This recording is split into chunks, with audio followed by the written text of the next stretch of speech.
All right, let's come home now and talk volleyball on the show this morning. Cecilia, a lot of interesting things happening, but you just told us about a major disruption, cancellation of events, of course, related to COVID-19. Absolutely. That's the way it's getting now. And this morning, we'll be having the president of Nigeria Volleyball Federation, Musa Nimrod. He will be joining us from Kaduna to talk about what their plans are with the disruption happening everywhere. Of course, international travel bans and all that, interstate lockdown. And it's becoming more difficult for most of these federations to actually put their plans into action. Good morning. It's good to have you here this morning. Good morning, Cecilia. It's great to have you. Now, just in March, we understand that the continental body had to, postpone all international competitions because of the coronavirus. But right now, for Nigeria, the plans that were on ground before the COVID happened, how is it possible that some of these events can still be held when the era, of course, the post-COVID era? Yeah. First and foremost, we want to thank God very much because the point of the COVID-19 lockdown, we had our second round beach volleyball qualification to Tokyo 2020, which the female team got the ticket to the last round, which Nigeria is hoping to host. And then the male team were to go to Mozambique. And because of the lockdown, that second round was cancelled, the male team. Now, but from the program of the CADD and FIDD, I think there's no likelihood. The likelihood of any competition now to the end of the year is going to be difficult. But hoping that early next year, the last round of the female Tokyo 2020 may take place. Even the second round of the male Tokyo 2020 for the beach that will take place in Mozambique. Mozambique may take place early next year. But we are only going to, before the end of the year, there will be Congress. The FIVB will be holding this Congress before the end of the year in Thailand, and then the CADB election Congress will be taking place in South Africa. So for now, we hope the Federation intends to have a visual network conference, and in the next few days, we will be discussing how we can fit into maybe we'll have some competition before the end of the year. Bear in mind that volleyball does not have a direct contact. It's just the net that separates you with your opponent. So I will leave the league management committee of the federation to decide and advise the federation on the way forward. But in the next few days, we will be taking decision. But meanwhile, as per the instruction from ABIDC and the ministry, youth and sport, stopping any sporting event down to the community level, we have issued instruction. No any activity, even down to the community level, because of issue of this, maintaining distance. But we have stated this policy, we have informed our players they should stay fit in their home. While they are in their houses, they should stay fit. There are a lot of exercise they can be doing, and then they should distance, and then maintain the distance issue, and then the issue of stay at home. But these are our own, what we told our players. But so that at the end of the day, we will not be caught unawares with the program. But for now, I think they are very conscious of the situation right now, even in Nigeria. Okay, thanks for joining us, Mr. President. Yemi here. I just want to quickly ask you, since you talk about the players and they are the key actors in all of this that we're talking about, is there any plan with regards welfare? Just like you pointed out, till the end of the year, there's likely not going to be any activity. So in terms of welfare and activities for these players to be in shape, is there any advice for them? Is there any package? Are you working on anything along those lines? For us, we really do not want to say it, but it has gone into the media. We started at state level. We went to our like being a president. I'm from the Northwest Zone. We had our own palliatives for our own players because Northwest Zone is really hit with the coronavirus. So we had to, as a representative of the zone, I had to look at the 7 states. Then we now came to the states, entire state, that 6 states and Abuja, which we get them some little palliatives. That is the next round, which we are going to be dealing with the Premier League team and then the Division 1 team. All are going to be given some little stipends. Because in this club, there are players that are students, there are players who don't work. So you've got to give them some little stipends that they can at least buy something to keep themselves fit. You know, so that the players will not feel as if we have abandoned them in the time of their needs. So I think we have done, we've been doing quite a lot in terms of palliatives for the players.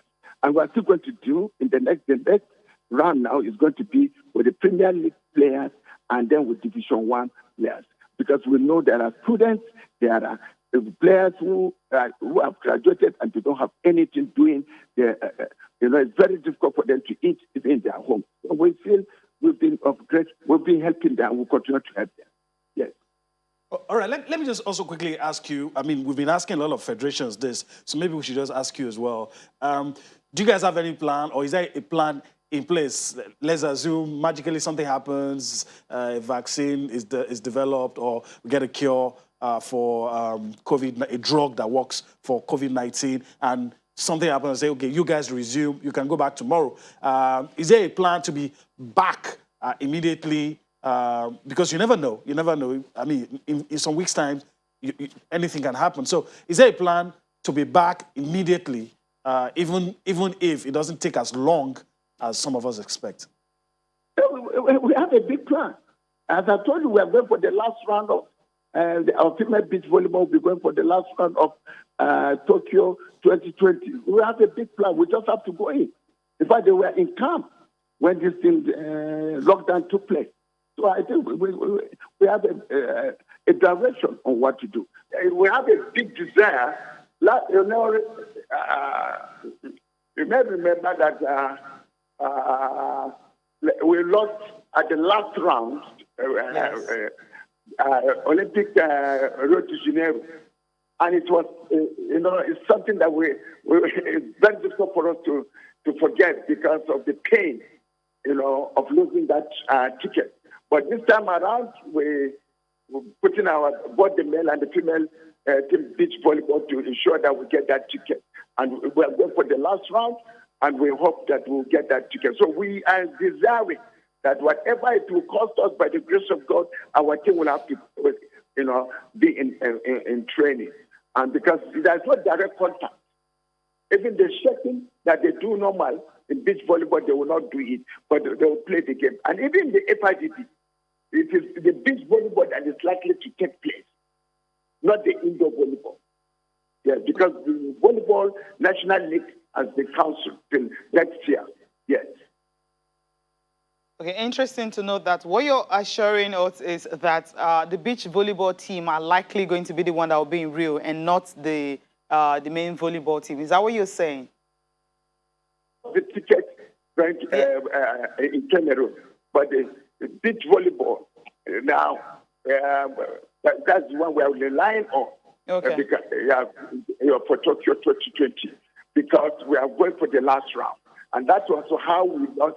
We lost at the last round. Every time, even London 2020, it was the last round we lost. So we are thankful.